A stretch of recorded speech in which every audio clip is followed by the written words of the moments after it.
지식을 찾아 떠납니다. 펼쳐라 보물지도. 보물지도. 네, 왜 그런 말이 있잖아요. 그때는 틀리고 지금은 맞다. 뭐 사회적으로도 그렇고요, 개인적으로도 그렇고 두 분은 이런 경험 있으세요? 이거 방송인 것 같아요. 내가 방송을 할까 과연? 어. 근데 이게 1년 넘게 하고 있네. 지금 보니까 1년째. 네. 그러니까. 근데 왜 이 방송이 계속 오래 하고 있지? 안 없어지고? 괜찮나? 그때 예측이 틀렸다. 어. 사실 변화는 예측할 네. 수가 없는 것 같아요. 맞아요. 우리 대구나 청송군이 쪽도 원래 사과가 유명했는데 지금은 이제 더 이상 이제 기후 변화 때문에 더 이상 이제 지역 특산물이라고 하기 애매한 경우도 있고. 맞습니다. 우리 인욱 씨가 이렇게 프로 방송인이 될 줄 몰랐던 것처럼 많은 분들이 그런 경험 가지고 있으실 것 같은데요. 개인적으로 저는 오늘이 또 그런 기억 중에 하나가 되지 않을까 싶습니다. 왜냐하면 오늘 지식항에 떠날 보물선의 이 방향타를 이분이 잡으시거든요. 바로 모셔보도록 하겠습니다. 선장님 나와주세요. 네, 안녕하십니까. 반갑습니다.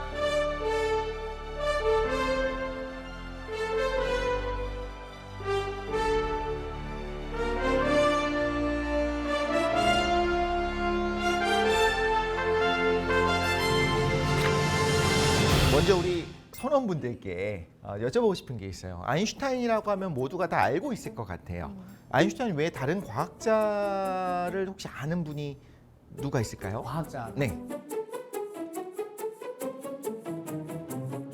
뉴턴. 뉴턴. 네. 뉴턴? 보통 이렇게 나오는 얘기가 처음이 뉴턴이잖아요. 그럴 만해요. 사실 가장 유명한 과학자, 그리고 제가 생각할 때도 어떤 천재의 전형을 꼽으라고 하면 뉴턴과 아인슈타인을 이렇게 나란히 두게 되거든요.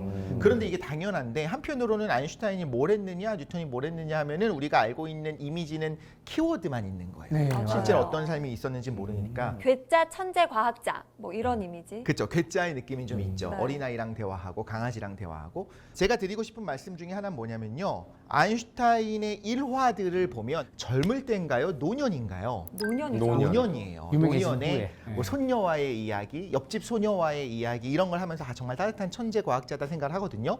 그런데 실제로 놀랍게도 아인슈타인의 위대한 성취는 굉장히 생애 전반에 있어요. 그럼 이 간극을 어떻게 메우냐는 거예요. 왜 성취는 전반에 있는데 우리가 알고 있는 이미지는 후반에 있지? 중간에 무슨 일이 있었던 걸까? 이 부분에 우리가 퍼즐을 좀 맞춰볼 필요가 있는 것 같습니다. 개인적으로 뼛속까지 문과이기 때문에 저는 이분이 그냥 굉장히 천재적인 과학가 그리고 뭐 맛있는 우유 뭐 이 정도로만 알고 있는데 맞아. 네, 오늘 제대로 한번 알아보도록 하겠습니다. 자, 그럼 박수로 오늘 강의 시작할까요? 야.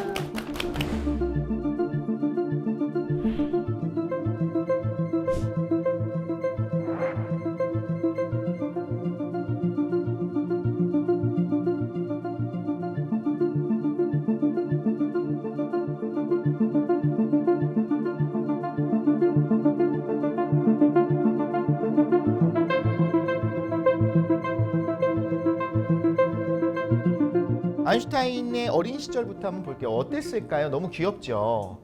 어린이들은 다 귀여운 모습인데 저 단추인지 뭐 장식인지 오른쪽이에요, 보면 왼쪽이에요. 오른쪽입니다. 아유, 오른쪽이겠죠. 네. 자, 어린 시절에 어땠느냐? 남달랐을까? 어렸을 때부터 평범했던 것 같아요. 제가 볼 땐 평범한 부분들이 좀 있었습니다. 언제 태어났느냐? 1879년 독일의 미넨에서 120km 정도 떨어져 있는 곳에서 출생을 했습니다. 그래서 태어난 다음에 이제 자라는 과정들을 보면 뭐 영특했겠죠. 보통은 뭐 수학은 못했다, 뭐 과학을 좀 좋아했다 이런 식으로 얘기하지만 실제로는 그래도 아인슈타인의 못했던 수학이 저보단 잘쓸 거라 생각을 하긴 합니다만 어떤 학생이었느냐? 딱 요 포인트가 적합한 것 같아요. 하고 싶은 것만 했어요. 공부를 하고 싶은 것만 했어요. 그게 어느 정도냐를 말씀을 드릴게요. 당시에 어떤 분위기였을까요? 1879년, 79년생이에요. 그리고 한 10대가 될 때쯤 되면 이제 1900년대 초반이 됐습니다. 그때의 분위기는 유럽이 굉장히 좀 잘 나가는 분위기로 가고 있었어요. 그 벨 에포크가 끝나고 뭔가 이렇게 잘 나가는 분위기로 되고 있었지만 또 다시 생각해 보면 제국주의가 시작되고 있는 시대였었어요. 그러니까 어떻게 해야 되냐면 특히나 독일의 분위기는 우리가 영국이랑 프랑스에 비해서 우리가 뭐가 부족하다고 이러고 있지? 우리가 더 잘 나가야 돼. 이런 이야기를 하면서 왠지 궁극적으로 가고 있는 그런 상황이었습니다. 교사들이 굉장히 무서워요. 강압적이에요. 공부하라고 안 그러면 때립니다. 아, 그때 당시 독일의 그때부터 분위기가요? 맞습니다. 제가 저때 교사했으면 진짜 이때 학교에서 뭘 하냐면 암기 위주의 강압적인 분위기가 있어요. 근데 그거는 동서고금을 막론하고 언제나 그래 왔어요. 일단 가르치는 거를 들어야지 그 다음에 응용할 수 있다는 생각을 하는 거죠. 그런데 아인슈타인이 거기에 버티질 못했어요. 16살에 자퇴를 합니다. 그 다음에 어딜 가느냐? 고등학교 졸업장은 없어도 되는 대학이 하나가 있습니다. 취리히에 있는 스위스 폴리테크닉이라고 하는 대학에 지원을 하게 돼요. 폴리텍을 갔군요. 네, 폴리텍을 가는 건데 탈락을 합니다. 아이고. 탈락을 하면서 너가 잘하는 부분이 있지만 이 부분의 기본이 너무 없다. 그럼 조금 더 공부를 해갖고 와라라고 해서 재수를 하는 겁니다. 그래서 한국 나이 18살에 1896년에 폴리테크닉 고등학교 교사 양성 과정에 입학을 해요. 사범대를 들어가는 겁니다. 오. 그런데 이때 대학에 들어가게 되면 이제는 어떻게 해야 될까요? 열심히 공부를 해야겠죠. 네, 하고 싶은 졸업해야죠. 것만 하고 살았다고는 하지만 이제부터는 열심히 해야 되는 상황이 된 거지 않습니까? 여전히 하고 싶은 것만 하고 있습니다.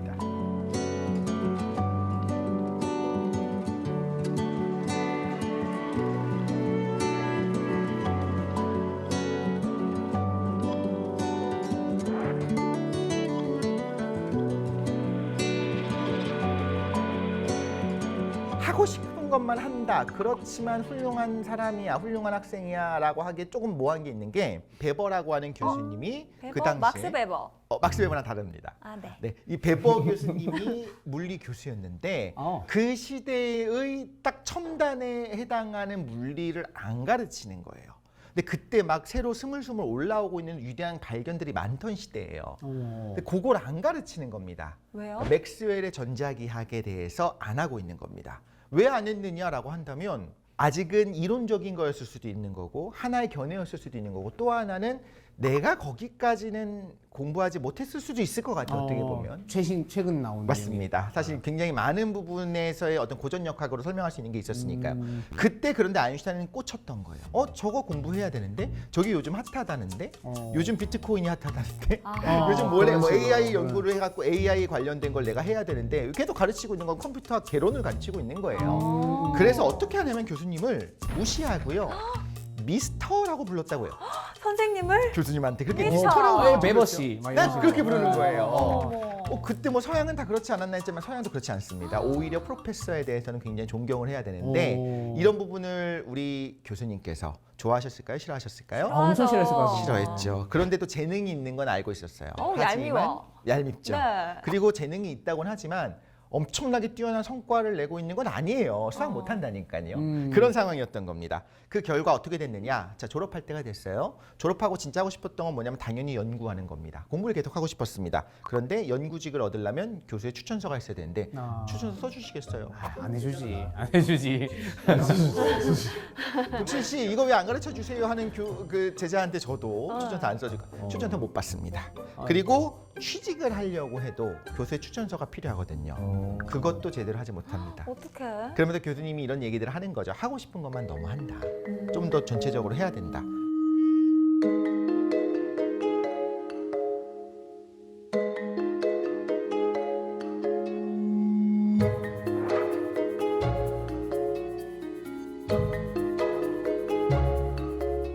자, 그럼 취직도 제대로 못한 상황이 됐습니다. 아인슈타인은요. 백수 같이 살아야 되지 않겠습니까? 네. 실제로 그래요. 그래서 아인슈타인은 백수였냐라고 한다면 한동안은 그렇습니다. 그래서 머리가 이렇게 막 그건 아니었군요. 갑자기 이렇게 그런 상황에서 굉장히 힘들었다라고 하고요. 수입도 적었다고 합니다. 그래서 1902년에 그 유명한 개인 교습 광고도 냅니다. 이 광고는 뭐냐면 신문에 올라와 있는 거예요. 뭐라고 써 있냐면 개인 교습, 수학과 물리학, 대학생과 어린 학생 대상, 연방 폴리테크닉 교사 자격증을 가진 알베르트 아인슈타인의 가장 완벽한 교습. 그러면서 무료 시범 교습까지 써 있습니다. 야, 아. 아인슈타인의 수업을 받을 수 있었던 맞습니다. 거네요. 과외 선생님이었던 거죠. 와. 실제로 그걸 보고 연락해서 온 친구들도 있었고 나중에 친구가 됐다고 해요. 오. 무료 교습을 할 정도로 이렇게 절박한 심정으로 했었던 거죠. 자, 이때 근데 이미 대학교 때부터 만나고 있었던 밀레바라고 하는 연인과 결혼한 상황이었어요. 그러니까 지금까지 보면 뭔가 이제 열심히 살고 있는 그냥 뭐 내 뜻대로 좀 되지 않았었던 그런 사람이었던 겁니다. 하지만 친구들이 도와줍니다. 친구들이 좋았어요. 친구를 잘 친구들이 뒀네요. 친구 친구를 복이 잘 있었네. 뒀습니다. 친구들이 도와줘서 베른에 있는 스위스 베른에 있는 특허 사무소에 3급 기술직으로 일을 하게 돼요. 이것도 이렇게 생각하는 분들이 있어요. 특허 사무실에서 이분이 맡았던 일들이 뭐냐면 전기 공약 분야의 특허 신청서를 평가를 하는 거예요. 그럼 굉장히 똑똑하기 때문에 가능한 거다. 뭐 변리사급 혹은 그 이상이 아닐까 생각할 수도 있는데 사실 이건 좀 행정적인 일이었다고 해요. 그 당시 쏟아져 나오는 수많은 전기 관련된 것들을 분석할 수는 있었으나 문제는 2급에 지원했었는데 3급밖에 못했습니다. 그리고 굉장히 힘들었다고 하고 본인도 너무 힘들다. 월화수목 금금금금금 너무 힘드니까 도대체 이 주 6일 언제 그만하냐. 쉬고 싶다가 아니고 이러면 내 연구를 언제 하냐.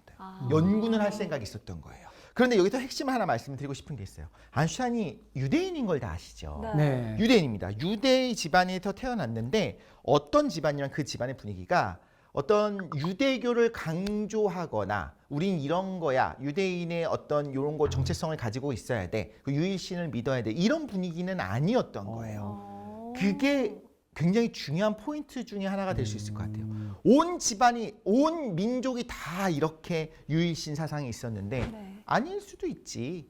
이렇게 좀 세속주의에 물들어 있는 오. 세속주의라고 하는 게 안 좋은 의미는 아니니까요. 세속주의 그런 유대교 집안에서 성장을 하다 보니까 어떤 생각할 수 있냐면요. 모든 걸 의심할 수 있어요.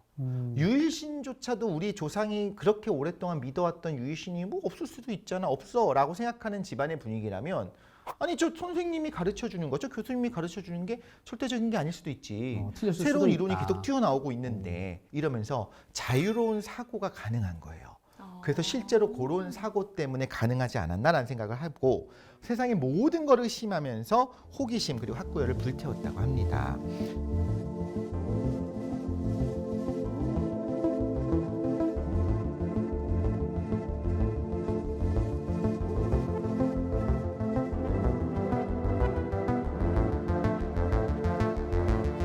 그러면서 뭘 고민하기 시작하냐면 살짝 과학 얘기를 한번 해볼까요? 질량이라고 하는 거 무겁고 가볍고 이게 질량이잖아요. 질량. 근데 사실 흥미로운 게 질량이 뭐냐 정의 내리긴 좀 어렵거든요. 다 아는 것 같은데 좀 무거운 1kg짜리 철공과 1kg짜리 양모로 만든 털이 있어요. 네. 뭐가 다른 거냐? 재료가 다르죠. 근데 얘는 더 무겁고 질량이 높다는 게 어떤 의미냐 이렇게 막 꼬리꼬리로 몰고 물어보면 그러게? 라는 생각이 들거든요.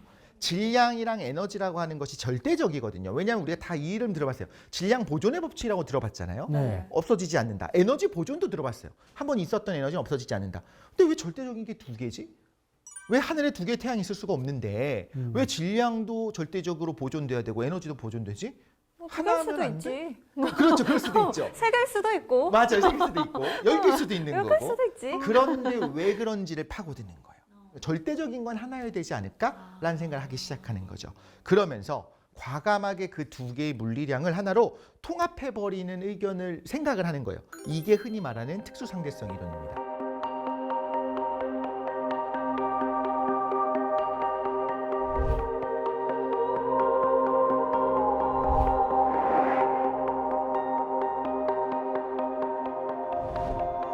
질량이 만약에 줄어든다면 네. 네. 그게 엄청난 에너지로 나올 수밖에 없는 거고 네. 반대로 엄청난 에너지가 있으면 그 에너지가 한 곳에 모이면 갑자기 질량들이 튀어나온다는 거예요. 상식으로 이해가 안 가요. 이건 이해할 수 없는 게 당연해요. 만약에 엄청난 에너지가 여기에 가해졌어요. 네. 그럼 여기서 없었던 무언가가 튀어나와요. 물질이 만들어져요. 어떤 물질? 뭐가 만들어질지 모릅니다. 양자적인 형상이니까. 실제로 그래서 우리가 뭐 어떤 여러 가지 뭐 LHC라든가 이런 것들 돌려가지고 굉장히 거대한 실험들을 하잖아요. 한 곳에 에너지를 확 응축을 시켰더니 그래서 어떤 입자들이 튀어나오는 거예요. 그러니까 이거는 상식적으로 이해가 안 가요. 우리가 살면서 한 번도 본 적이 없는 일들이 일어난 겁니다. 그런데 이런 실험을 하기 전부터 아인슈타인이 같은 게 아닐까라고 생각을 했어요. 특수상대성 이론은 대단합니다. 대단한데 증명이 안 돼요. 이론적으로는 신기한데 그래서 뭐라는 생각이 들어요. E는 MC 제곱이라고 하는데 E와 M을 어떻게 상호 변환할 수 있어요? 그런 건 불가능해요. 그때는 없었어요. 할 수 있는 상황이 없었습니다. 실제로 저게 실현된 거는 원자폭탄 만들 때예요. 한참 후의 일입니다. 그러니까 저거는 이론이었을 뿐이에요. 아인슈타인은 처음에는 굉장히 기대했던 것 같아요. 야, 내가 이런 논문을 냈잖아. 그런데 실제로 아무 방문자도 없고 어디에도 신문에도 나오지도 않고 관심을 안 가져줬네요. 맞습니다. 사실 이 부분에 대해서 물리학 연보에다가 이미 냈음에도 불구하고 이런 얘기가 있어요. 아인슈타인이 어떤 사람이었냐면 제대로 된 교육을 열심히 받은 사람이 아니잖아요. 엄청나게 위대한 논문은 냈는데 보통 논문의 형식이 있어요. 네. 주석도 많이 걸고 여기서만 나오는 그 형식인데 그걸 다 깨버린 거예요. 역시 천재니까 파격이다 할 수도 있겠지만 네. 막말로 못 배웠으니까 그렇게 쓴 걸 수도 있는 겁니다. 아. 그런 형식을 갖춰야 되는 걸 모르는 거예요. 네. 그렇기 때문에 더 받아들여지기 힘들었다라는 이야기도 합니다. 그럼 마치 악보를 이상하게 쓰는 음악가처럼. 그렇습니다. 네. 혼자 그냥 쓴 거예요. 근데 그걸 알아보는 천재들이 간혹 있죠. 어. 하지만 기본적으로는 혼자 쓴 거고 학계에서 통용되는 형식도 아니니까 잠잠합니다. 아니 그러면은 저 특수 상대성 이론은 좀 학계에서 언제부터 인정을 받은 거예요? 그게 천천히 돼요. 아. 그걸 알아보는 사람이 한두 명씩 나타나는데 뭐 몇 개월 있다가 한 명이 나타나고 한 1년 있다가 한두 명 나타나고 그러면서 점차 물리학계에서 야, 저런 젊은이가 있대. 이게 재미있는 일화가 하나가 있어요. 어느 정도냐면요. 저 논문 쓴 사람 도저히 궁금해서 보고 싶어가지고 한 명이 찾아온 거예요. 네. 그래서 이제 특허 사무실에 가갖고 아인슈타인이라고 하는 사람이 있다는데 불러주십시오 하고 이제 로비에서 기다리고 있는 거죠.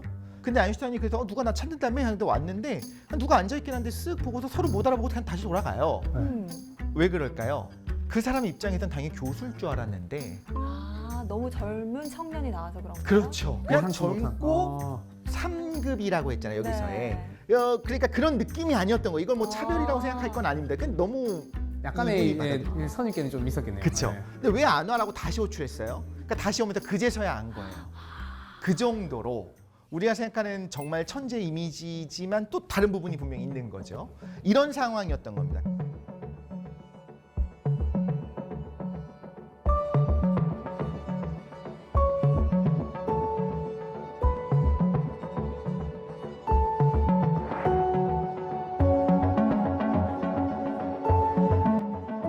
이때 인기와 인정이 생기기 시작하면서 중력에 대한 고민을 좀 하기 시작합니다. 자, 어쨌든 인기가 생겼잖아요. 네. 어느 정도 일반인들 아무도 모르지만 물리학계에서 야, 이런 대단한 사람이 있다는 게 알려지기 시작하면서 1908년이 됩니다. 베른 대학 교수가 돼요.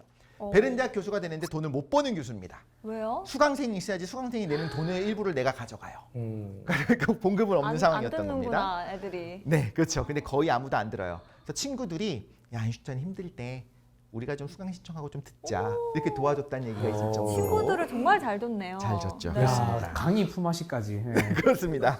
1909년이 됩니다. 취리 대학 교수로도 가게 돼요. 30살입니다 이때. 본인이 교수님들이 권위적인 걸 싫어했잖아요. 근데 학생들에게 정말 친절했다고 해요. 모르는 걸 물어보거나 뭔가 이렇게 하게 되면 같이 토론도 하고 이야기를 하는. 자, 1911년 프라 대학에 이제 또 교수가 되는데 이때 중요한 아이디어를 하나 생각해요. 이것도 한번 생각해보면 재밌는데 엘리베이터가 있어요. 네. 엘리베이터에 추락하는 상황은 끔찍하지만 상상을 한번 해볼게요. 네.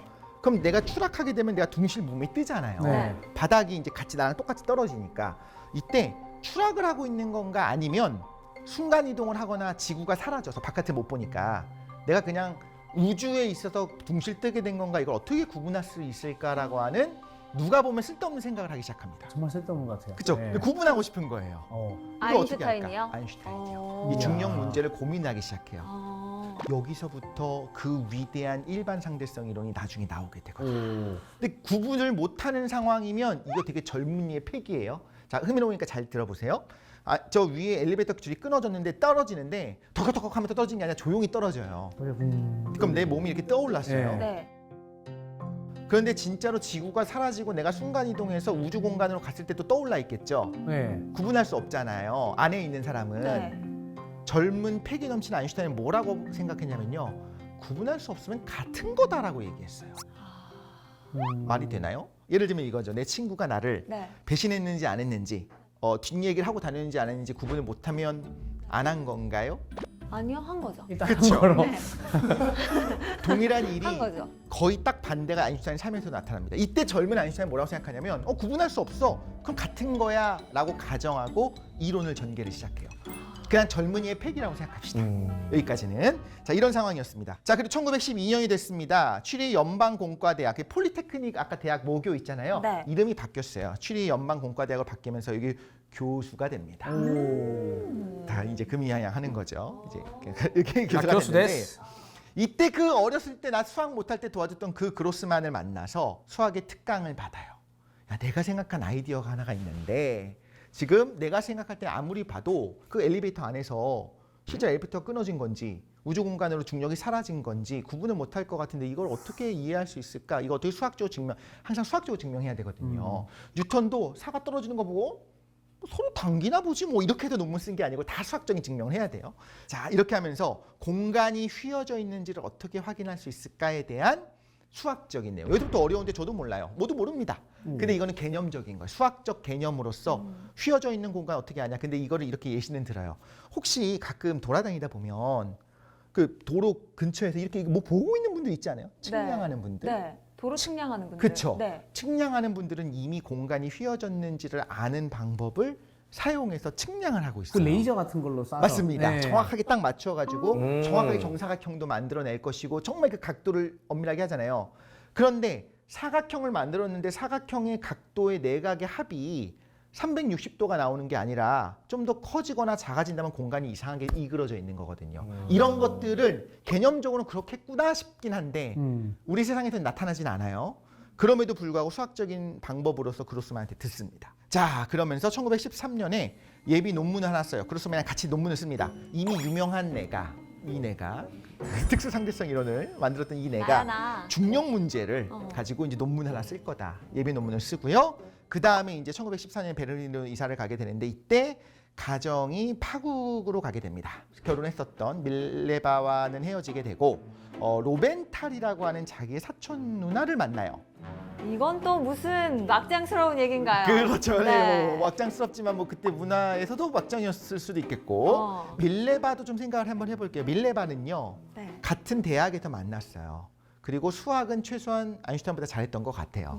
신여성이었습니다. 그 당시에 대학 교육을 받고 그 당시에 똑똑한 친구들과 같이 관계를 하면서 자기 주장도 할 수 있는 그런 똑똑한 여성이었어요. 그런데 아인슈타인이 능력은 없고 맨날 고생하던 그 남편이 물리학계에서 인정받기 시작하면서 교수도 하기 시작하니까 사람들이 찾아와요. 그런데 밀레바를 무시해요. 무시한다는 건 막 못되게 무시하는 건 아니지만 네, 반갑습니다 하고 쑥 들어가서 아인슈타인이랑 얘기. 나도 참여하고 싶은데. 그리고 나도 한때는 정말 열성적으로 공부하고 똑똑했던 이랬던 사람인데. 사람인데. 그렇죠. 심지어 특수상대성 이론의 일부는 밀레바가 도와줬을 거다라는 이야기가 있을 정도로, 왜냐하면 수학을 아인슈타인은 못했으니까 그런 얘기가 있을 정도였는데 그 자리에서 쑥 들어가서 아인슈타인이랑만 토론하고 이야기하는 걸 보면서 어떤 느낌이었을까? 약간 상실감을 느꼈을 것 그럼요. 같아요. 그럴 수 있을 것 같아요. 이때 전쟁이 발발합니다. 1차 세계대전 이때 시작됩니다. 부부 전쟁이라는 거. 그것 때문에 싸웠다고. 후에 전쟁이 있었을 수도 있겠지만 네. 전쟁이 발발하게 됩니다.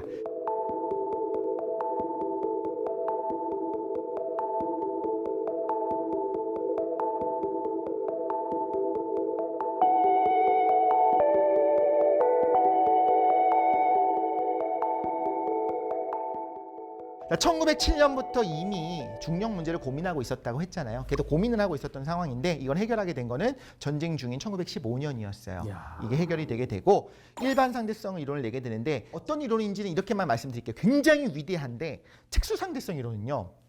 사실 저도 유도할 수 있어요. 조금 공부하면 우리나라 이과 고등학생도 유도해내는 거를 이해할 수 있어요. 그러니까 본인이 처음부터 생각하는 건 어렵지만 보고 따라 공부하는 건 가능해요. 일반 상대성 이론은 어렵습니다. 그러니까 그 수학자인 그로스만의 도움을 받아서 당시에 없던 위상수학이라든가 다른 수학의 개념을 사용해서 완성한 거예요. 그런데 이게 굉장히 중요한 내용을 가지고 있어요. 뭐냐면 공간이 휘어져 있다라고 하는 것이 왜 휘어졌냐? 아까 질량과 에너지가 같다고 했잖아요. 네. 이런 에너지 덩어리 혹은 질량 덩어리들이 있기 때문에 공간이 휘어져 있다라고 생각을 한 거예요. 공간이 휘어져 있다. 네, 이때가 아인슈타인의 전성기인 것 같아요. 공간이 휘어져 있기 때문에 중력이라는 게 생겨난다고 생각했어요. 아, 중력이 공간이 휘어져서 생기는 거다. 네. 사실 우리 지구가 왜 태양 주변을 도냐라고 하면 태양이 잡아당기니까라고 생각했던 것이 뉴턴이 생각했던 거. 네. 그 만유인력 말하는 네, 거죠. 만유인력입니다. 근데 그렇게 하면 잡아당기는 뭔가 힘이 있어야 되는 거잖아요. 네. 아인슈타인은 그렇게 생각하지 않고요. 태양이라고 하는 질량 덩어리 혹은 에너지 덩어리가 있으니까 공간이 그 주변이 휘어져 있어요. 그럼 지구는 직선으로 가고 싶었는데 네.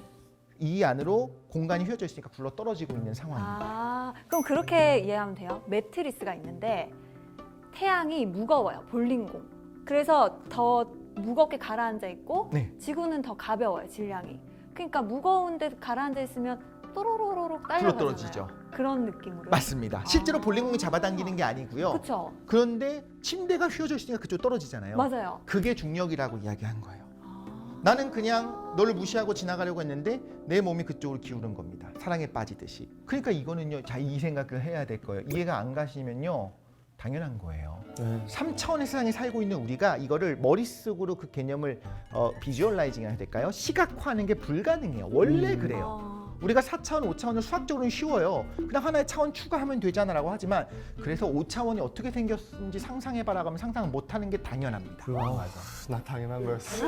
당연한 겁니다. 다행이다. 축하합니다. 네. 과학자나 수학자들이 뭘 하냐면 그렇게 직관적으로 내가 상상해야지만 연구할 수 있으면 수학자랑 어울리지 않아요. 그냥 그런가 보지 뭐 하고 그냥 자유롭게 뻗어나갈 수 있어야지만 수학자 되는 것 같아요. 그래서 이렇게 공간이 휘어진 거다라는 생각을 해서 그 위대한 이론인 게 나왔는데 G는 T다라고 G는 아주 T. 간단하게 정리할 수 있습니다. 아까 특수상대성 이론 뭐였냐면 E는 mc제곱, E와 m이 같다였잖아요. 네. 아인슈타인이 지금 뭐 하고 있는 것 같아요? 계속 하나로 합치고 싶어요. 통합하는. 왜 이렇게 여러 개로 하려고 해? 하나로 해. E는 m이랑 같다고 해버리자. 마음에 든다. 그쵸? 외우기 쉽고. GT 이렇게 보면 네. 되는 겁니다. 그래서 G는 T다. G는 T다.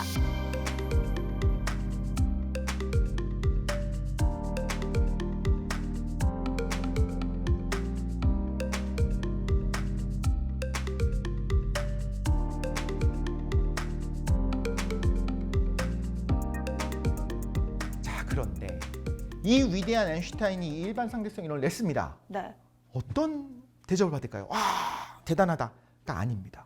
후대접. 1913년에 예비 논문 냈다고 했잖아요. 네. 그때부터 유명해지면 이게 문제예요. 반박과 비판이 나타납니다. 야, 그건 너무 갔어. 아, 아니 중력이라는 게 있는 건데 그게 뭐 공간이 휘어졌다는 뭐 그런 예비 논문 그것도 이상하고 그래서 진짜 어떻게 보면 아인슈타인을 인정하던 선배 과학자들도 저건 방향 분명히 잘못 가고 있다. 좀 이상하다. 너 좀 과했다 이번에. 과하다. 근데 그렇게 할 만하잖아요. 저희도 그렇게 할 수 있잖아요. 받아들이기 어려우니까. 그렇죠. 네. 증명할 수도 없는 이론을 내서 뭐 어쩌겠다는 거야. 그건 아니야라고 이야기하는데 그 증명을 해야 되거든요. 증명을 안 하면 정설로 받아들여질 수가 없는 거예요. 그런데 이거 생각을 한번 해볼게요. 중력에 의해서 공간이 휘어져 있다는 걸 도대체 어떻게 증명할 거냐는 거예요. 관측이 되려면 공간이 휘인 걸 알려면 중력이 진짜 커야 돼요. 중력이 커다란 존재가 근처에 하나 있는데 태양이죠. 근데 태양은 너무 밝아요. 네. 그래서 태양 주변에는 다른 별이 안 보여요. 그래서 이거 보려하면 눈뽕이 와가지고. 맞습니다. 눈뽕이라니요, 선생님. 아, 네. 눈부셔서 관측. 눈이 네. 너무 아프죠. 태양 눈으로 보면 안 됩니다, 여러분. 그래서 뉴턴 이론으로는 설명이 안 되는 현상인데 아마 기존의 뉴턴 이론으로는 이런 거 설명 못 할 걸, 이런 문제가 생길 거리라고 이제 말하자면 예언을 한 셈인 거죠. 근데 맞는지 확인하기가 어려워요. 하나 위대한 걸 말씀드리자면 확인하기 어려운데 만에 하나 확인해봤더니 아인슈타인이 틀릴 가능성이 있어요, 없어요? 있죠. 자, 이런 상황에서 만약에 기존 이론이 맞다면 아인슈타인은 순식간에 틀린 거고 좀 망신살이 뻗치겠죠. 네. 그런 상황이 된 겁니다. 자, 그러면 이 관측을 해야 되는 상황인데 어떻게 관측을 할 거냐?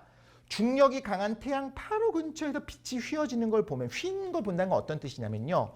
원래 별빛이 여기 있어야 되는데 태양이 가운데 왔더니 이렇게 벌어지는 걸 얘기해요. 렌즈처럼. 그러려면 태양 주변을 봐야 돼요. 네. 근데 태양은 너무 너무 밝아. 밝아요. 그렇죠?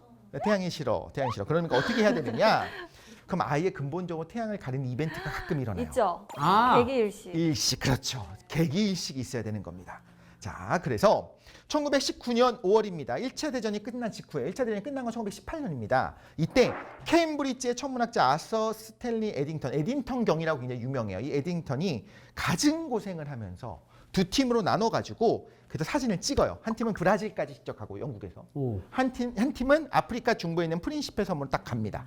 사진 촬영을 궁금하다. 하는데 어떤 식으로 이제 이론적으로 어떻게 나와야 되느냐 이렇게 나와야 되는 겁니다.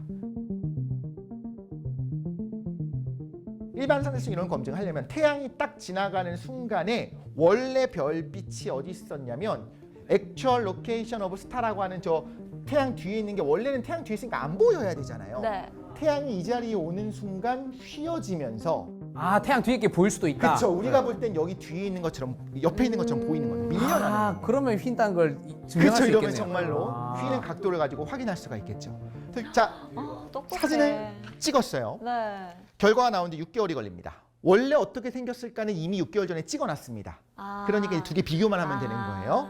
자, 에딩턴이 뜸들여요. 60초 후에 공개하는 것처럼 왜? 신중하게 검토를 하고 틴턴. 결과도 연기를 하고 광고 보겠습니다. 이때 아인슈타인이 이미 검증팀이 있는 걸 알고 있었거든요. 어떤 얘기를 했냐면 그래서 이렇게 얘기했다고 유명한 말입니다.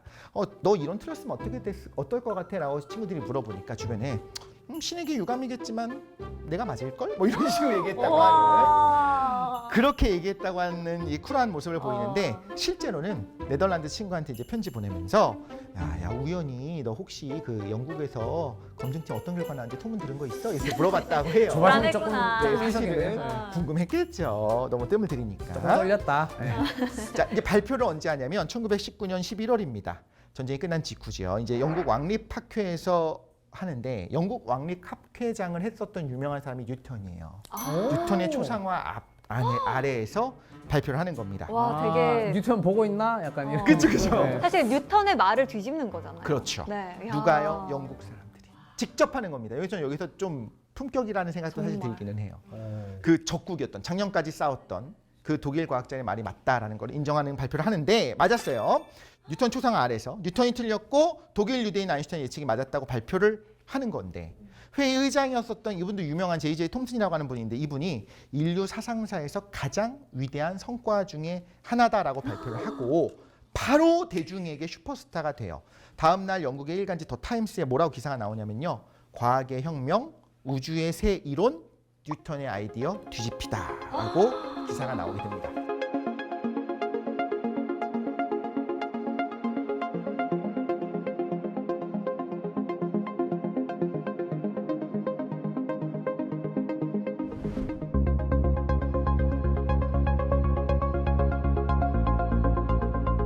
아인슈타인 이제 전성기가 된 거죠. 이야, 이제 엄청난 사람이 아인슈타인의 시대가 열렸네요. 맞습니다. 와우. 이때 놀라울 정도로 대중들이 열광을 해요.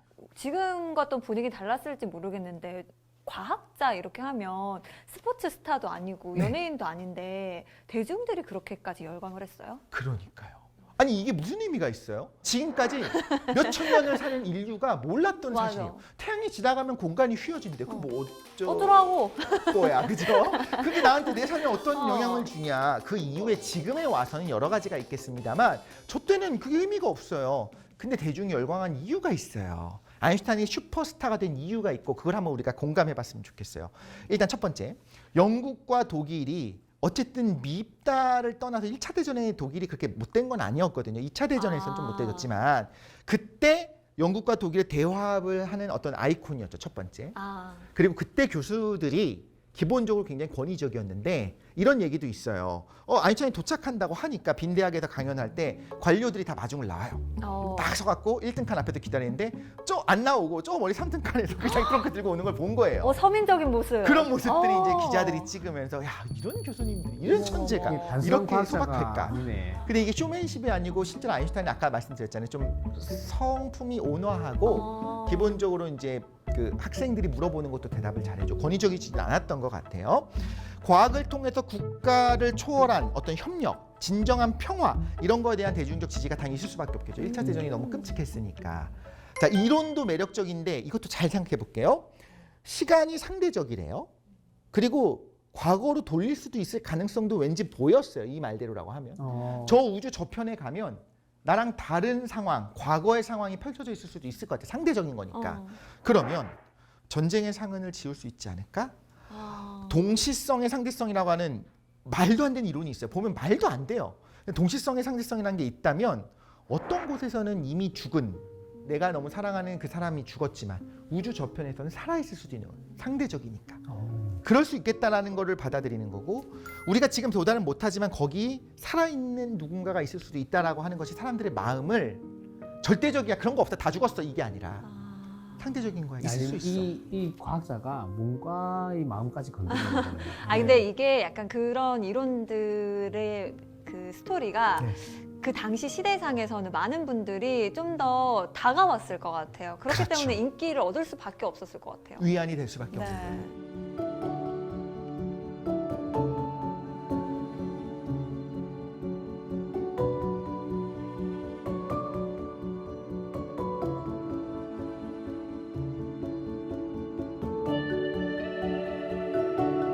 그러니까 1919년에 아인슈타인이 이제 맞았다는 것이 알면서 얼떨떨하면서도 엄청난 인기를 누리게 된다고 했잖아요. 이미 네. 슈퍼스타 됐어요. 그런데 사실 아인슈타인은 우울했다고 해요. 왜요? 두 번째 결혼도 사실 이제 실패에 가까운 상황이 됐고 가장 큰 문제가 뭐냐?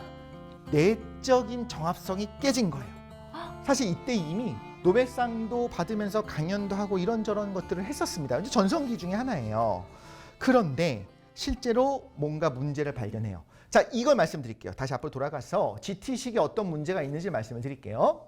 질량이 있으면 공간이 휜다는 거잖아요. 네. 근데 우주엔 질량이 있잖아요. 그럼 우주가 어떻게 돼야 되냐면 공간이 휘어져 있으니까 시간이 지나면 모이거나 맞아. 아니면 팽창을 팽창하거나. 하든가 서 있으면 안 돼요. 정지해 있으면 안 돼요. 맞아. 움직여야 돼요. 움직여야 돼. 그런데 당시에 천문학계에서의 관측의 결과는 우주는 정적이었어요. 이미 디폴트가 틀렸단 말이네요. 그렇죠. 네. 찝찝하다 찝찝해. 이 식대로 하면은 태양 주변이 휘는 것도 얘기할 수 있고 이 국소적인 거에서는 맞는데 우주 전체가 그대로 유지되는 게 불가능한 거예요. 당기는 힘밖에 없는데 어떻게 유지가 됩니까? 맞아. 뭔가 이상하죠. 네. 그래서 너무 불편해하면서 뭘 넣냐면 저기 저 빨간 항을 집어넣어. 뭔가 더해졌어요. 뭘 집어넣습니다. 단순하고 아름다웠었던 나의 그 아름다운 시계 뭔가 훼손이 들어간 겁니다. 조잡하다 조잡해. 굳이 그래서 빨간색으로 저렇게 하신 거예요. 맞습니다. 네. 네, 저 시기 중요한 시기라서 그래요. 사실 아인슈타인이 뭐 그렇게까지 불편했을까 이렇게 생각해 보면 좋을 것 같아요. 우리가 무지개의 빛은 7색깔이라고 얘기하고 네. 예를 들면 뭐 크레파스는 12색, 24색 여러 가지 48색 있잖아요. 근데 사실 빛이라고 하는 거는 그냥 전자기파 하나고 혹은 빛의 3원색 RGB 네. 세 개만 있으면 모든 빛을 만들 수 있어라고 하면 훨씬 단순하면서 그게 아름답게 느껴지는 거예요. 아니야 48개 필요하고 100개가 필요하고 1000개가 필요해라고 하는 것보다 세 가지의 조합이면 다 돼. 혹은 그냥 전자기파인데 파장이 다르면 다 설명돼. 이게 심플한 거예요. 심플하고 싶은 거예요 우리는. 그런 상황에서 아인슈타인은 심플에 집착하던 사람인데 Simple is best. 그렇죠. 그런데 본인의 이론을 자기가 수정해야 되는 상황이 된 거예요. 굉장히 괴로워하면서 자기가 수정을 합니다. 근데 저는 궁금한 게 있어요. 자기가 저렇게 수정을 한 게 발표는 하고 노벨상도 받았지만 사실 자기가 생각해봐도 자기 이 수식대로가 맞으려면 이렇게 돼야 되는데 혼자 찝찝해했던 건지. 맞습니다. 천문학자들은 우주가 정적이라고 얘기를 해요. 네. 그런데 아인슈타인이 볼 때는 정적일 수가 없어요. 자기식이 맞다면. 이 모순을 해결해야 돼요. 근데 주변 사람들은 오히려 뭐라고 하냐면 아인슈타인을 말리는 사람도 있었어요. 당신 말이 맞을 수도 있어요 라고 이야기를 하는데 아인슈타인은 고민하고 원래 남의 말 안 듣습니다. 내 내적인 정합성이 깨지니까 속상해하면서 내 아름다운 식의 훼손을 일으키면서 식을 바꾼 거예요. 그거를 내가 틀렸다라고 공표를 해요. 이미 슈퍼스타니까 발표하는 겁니다. 아니, 틀렸다고 발표하는 게 뭐 그렇게 자존심 상할 일일까 싶겠지만 그냥 아우 부끄럽다 이게 아니라 나의 아름다운 식의 훼손의 문제였던 것 같아요.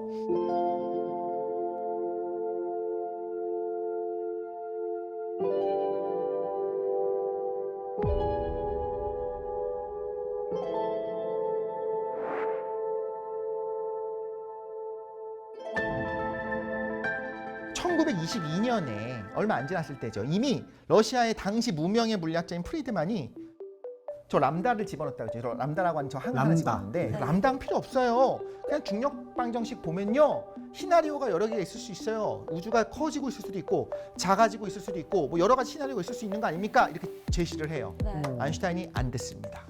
무시를 해요. 1927년에는 이거 굉장히 유명한 벨기에 카톨릭 신부였던 르메트르가 선생님 잘못한 거 아닙니다.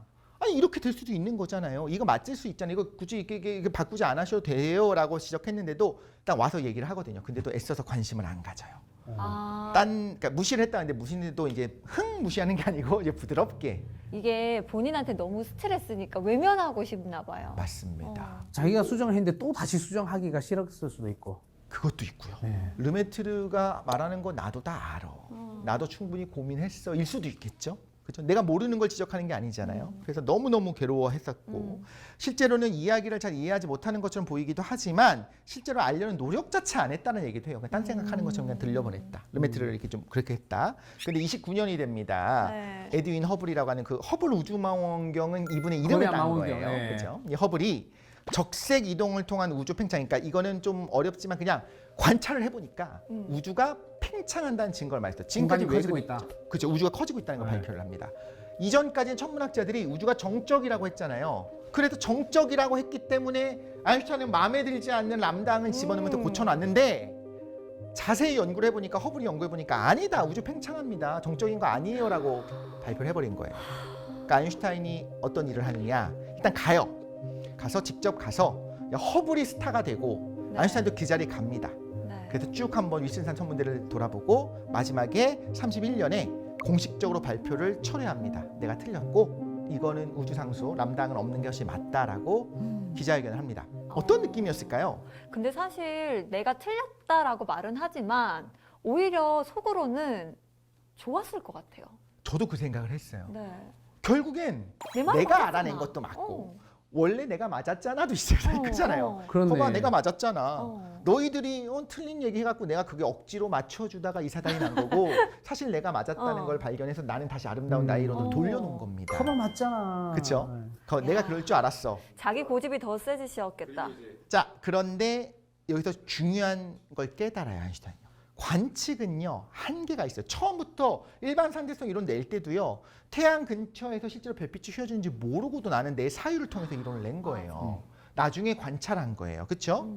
그런데 관찰의 결과 믿고 내가 바꿨다가 문제 생겼잖아요. 아인슈타인은 어떤 생각을 하게 되냐면요. 관측을 너무 믿으면 안 돼. 내 사유가 훨씬 정확해. 처음부터 난 틀린 적이 없었어. 로 가기 시작한 겁니다. 이제 휘둘리지 않겠다라는 생각을 한 것 같아요.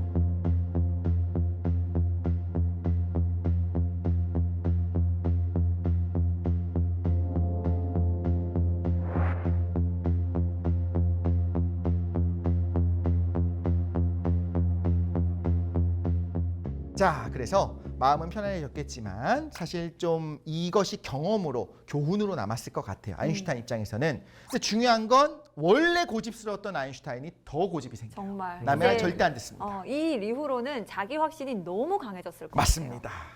자, 그런데 이제 다른 종류로 갈 거예요. 물리학계에서 상대성 이론에 버금가는 지금 현대 물리학의 두 축 중에 하나가 상대성 이론이고 또 하나가 양자역학이에요. 양자역학.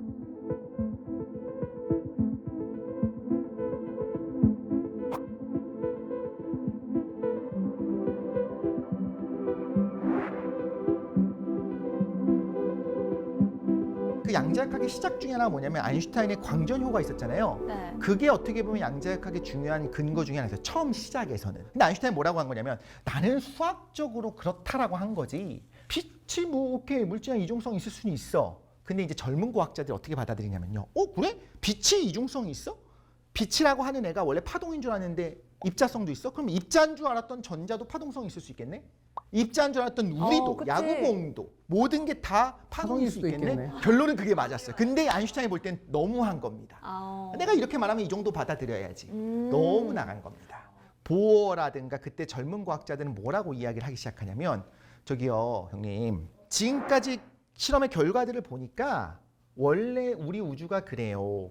입자와 파동이 원래 둘 다 가지고 있고 원래 그냥 그런 거예요. 그리고 좀 어려운 말을 하자면 슈레딩거의 방정식이라고 하는 것이 관측을 하면 깨지거든요. 아인슈타인이 이걸 슈레딩거 싫어했어요. 고양이. 슈레딩거 고양이가 그겁니다. 관측이라는 거 누가 보기 전까지는 관측하기 전까지는 실제로 두 가지 확률이 공존하고 중첩되어 있다고 얘기를 해요. 근데 관측하는 순간 그 순간 결정된대요. 예를 들면 슈레딩거 고양이 가설이 아인슈타인 낸 가설입니다. 슈레딩거랑 같이 뭐라고 하냐면 고양이 한 마리가 상자 안에 있어요. 상호작용을 안 해요. 바깥에서 몰라요. 살아있는지 죽었는지. 근데 1시간 정도 지나면 확률상 이 고양이가 죽었을 확률이 50%, 살았을 확률이 50%가 되도록 상자를 만들어놨어요. 1시간 지났어요. 그럼 우리가 어떻게 해석하냐면 살았거나 죽었거나 둘 중에 하나인데 아직 잘 모르겠다. 확인해봐야겠다. 인 거고 양자역학을 코펜하겐 해석이라고 하는 걸 받으니까 젊은 과학자들은 뭐라고 해석하냐면 산 고양이와 죽은 고양이가 중첩돼 있는 건데 둘 다 있는 상태다. 그쵸. 반반씩. 반 죽었다가 아니고 중첩돼 있는데 뚜껑을 열 때 그때 결정된다는 거예요. 무슨 소리냐. 왜 뚜껑을 열어야 결정돼? 내가 모를 뿐이지 이 안에 결정이 돼 있는 거야. 근데 아까 엘리베이터랑 되게 비슷하지 않아요? 그쵸. 아인슈타인 네. 생각이 비슷하잖아요. 내가 구분하지 못하면 같다고 보면 되는 거 아니야? 젊은 과학자는 뭐라고 하냐면 그때 그렇게 말씀하셨잖아요, 교수님. 똑같아요. 우리가 뚜껑을 여는 그 순간에 관측을 해야지만 결정되는 거예요. 또 이런 예시가 있어요. 야, 그러면 관측하지 않으면 결정 안 된다는 거야. 그리고 실제 그 보어랑 했던 말입니다. 아무도 달을 바라보지 않으면 달이 저기 있는지 없는지 모른다는 거냐? 아인슈타인이 얘기를 해요. 그럼 보어는 그거에 대한 대답이 아니 아무도 안 바라보는데 달이 있다고 어떻게 확신합니까? 양자역학은 원래 궤변 같아요. 양자역학을 완벽히 이해할 수 없고요. 그래서 파인만 이런 얘기했어요. 양자역학을 아는 사람은 양자역학을 이해했다고 할 수가 없다고.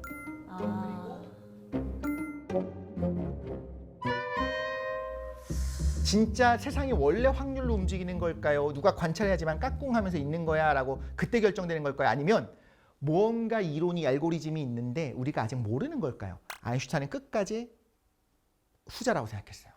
아인슈타인이 그 순간부터 이제 이걸 가지고 토론을 시작합니다.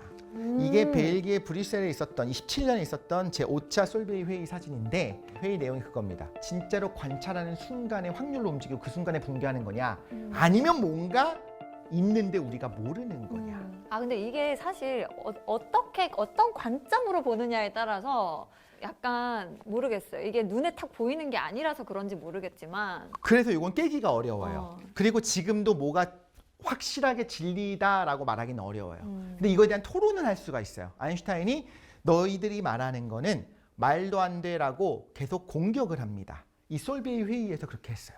회의에서 발표를 합니다. 아인슈타인이 그 젠틀한 사람이에요. 네. 와갖고 후배들을 망신 주고 싶지 않으니까 네. 와갖고 후배님 그 말이 맞다면 이런 모순이 생길 텐데요? 라고 탁 던져요. 그럼 이제 보어가 그 말을 듣고 가갖고 고민을 하고 자기 이제 젊은 사람들이랑 같이 야, 아인슈타인 형님이 이렇게 물어봤는데 이거 어떻게 해야 되냐? 어떻게 대답할 수 있을까?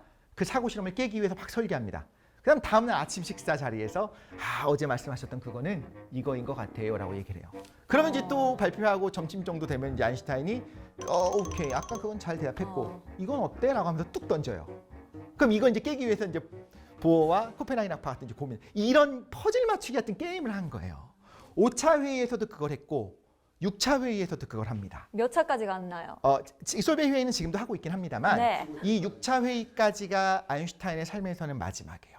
그걸 말씀드릴게요. 6차 5차 회의에서는 무승부로 끝났어요. 네. 자, 이건 6차 회의 때인 것 같아요. 6차 회의 때 아인슈타인이 진짜 고민해갖고 야 이거만큼은 절대 되면 어떡할지라고 생각해서 탁 하고 지금 보어한테 던진 겁니다. 이 질문 한번 대답해봐라고 질문 던지고 같이 걸어가는 겁니다. 이때 굉장히 어려운 걸 하나를 내요.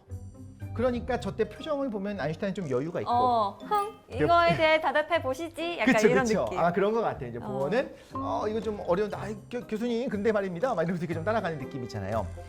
다음날 아침에 보어가 반박을 성공적으로 하는데 뭘 가지고 성공적으로 하냐면 아인슈타인의 상대성 원리를 교수님의 그 상대성 이론 생각 못 하셨나 봅니다.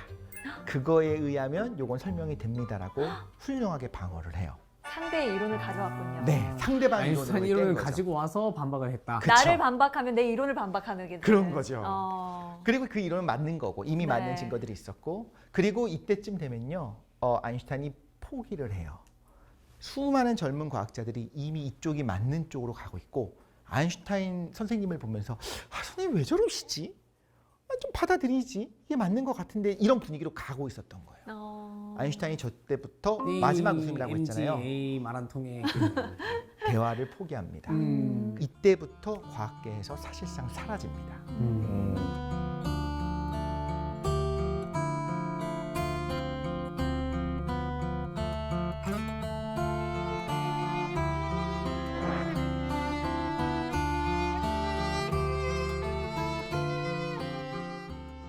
아인슈타인의 마지막은 어떻게 되느냐? 보어를 회피했다고 했잖아요. 이 보어는 분명히 존경했을 거예요. 그리고 계속 오기를 바랐지만 편지를 쓰기도 했지만 무시당하고 회피하면서 자존심을 지킨 거고요. 둘째 부인도 사망을 하고 전 부인도 사망하고 너무나 아인슈타인이 사랑했던 여동생도 다 사망을 했습니다. 나이가 들어서. 그래서 외로워진 75살의 아인슈타인이 병원에서 결국엔 사망을 하게 되는데 마지막에 사망할 때 간호사한테 이제 유언을 하는데 귓속말로 독일어를 했다고 해요. 근데 간호사가 독일어를 몰랐어요. 그래서 아인슈타인의 유언은 아무도 모르는 상태로 쓸쓸하게. 아인슈타인의 삶이 어땠는지 평가를 하기에 앞서서 우리가 이 생각을 해야 됩니다. 55년에 사망했잖아요. 이때쯤에는요.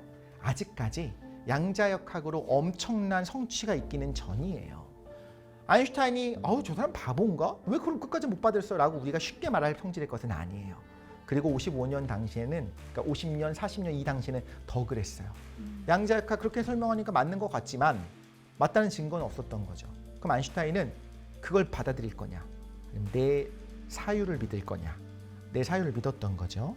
근데 아인슈타인 입장에서는 그 자기의 인생 개인적인 경험들 때문에 마지막에 좀 더 자기 고집을 꺾지 않았을 수 있을 것 같다는 생각도 들고 내가 남의 말을 들었다가 틀렸기에 끝까지 거봐 내가 옳았잖아 해서 끝까지 가거든요. 그게 너무 아까웠어요. 때로는 나의 엄청난 성공이 훨씬 더 여기서 독이 될 수도 있다라는 생각을 한 거예요. 그 사람을 더 고집스럽게 만들 수도 있다. 그렇죠. 그럴만 했지만 그래도 아인슈타인의 마지막에 저 쓸쓸함은 좀 처연하게 느껴지는 부분이 있어서 같이 한번 나누고 싶었습니다.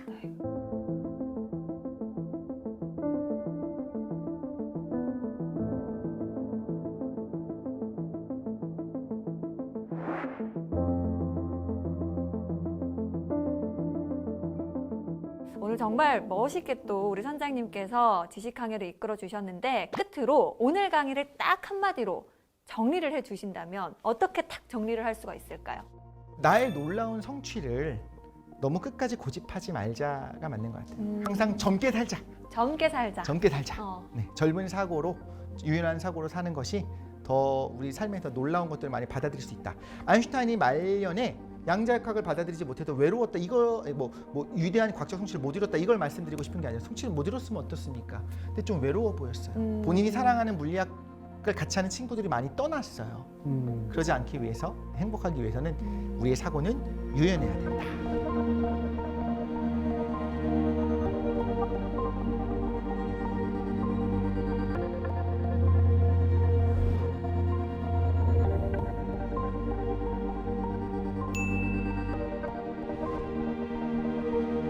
오늘 두 분 사실 조금 긴장했잖아요. 과학 이야기라고 해가지고 어떠셨는지 한마디 들어보고 싶습니다. 인욱 씨, 정신 차리시다. 자, 오늘 어땠습니까? 솔직한 마음. 솔직하게. 솔직하게. 완전 솔직하게. 완전 솔직하게. 진짜 솔직하게. 진짜 솔직하게. 재미는 있는데 중간에 모르는 게 당연하다부터 이렇게 났어요. 모르는 당연하니까. 유연한 마음. 유연하게. 교육 현장에 있으면서 이제 고집이 있는 아이들, 뭐 고집이 좀 적은 아이들 이렇게 보다 보면 아이들이 이제 사실 그 발달 단계에 맞게 어떤 경험들이 좀 필요한데 성공 경험들이 정말 중요해요. 근데 성공 경험만큼 실패 경험도 중요하다는 생각을 했어요. 그래서 내가 항상 옳은 건 아니구나, 내가 틀릴 수도 있구나를 이제 좀 같이 가지고 가면서 그 밸런스를 맞추는 게 좀 중요하지 않을까 생각했습니다. 오늘 아인슈타인 삶을 통해서 재미있는 과학 이야기는 물론 또 어떤 방향으로 살면 좋을까 이런 생각도 해볼 수 있는 그런 시간이었습니다. 오늘 편견을 깨는 재미있는 과학 이야기로 함께했고요. 다음은 또 어떤 신나는 지식항에 떠나볼지 기대해 주시기 바라면서 다 함께 외치고 마무리해 보도록 하겠습니다. 다음 주에도 찾아라 보물지도!